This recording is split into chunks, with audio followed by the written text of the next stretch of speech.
Mummy आज काय special? आज ना ओल्या नारळाच्या करंज्या करणार आहे. सन आयलाय गो नारळी पुनवेचा मनी आनंद मावना ओल्यांच्या दुनियेचा.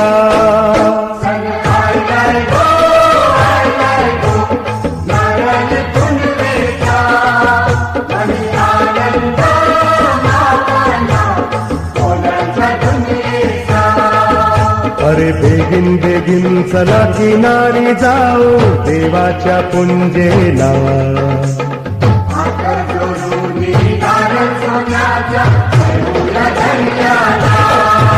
सन आयलाय गो नारळी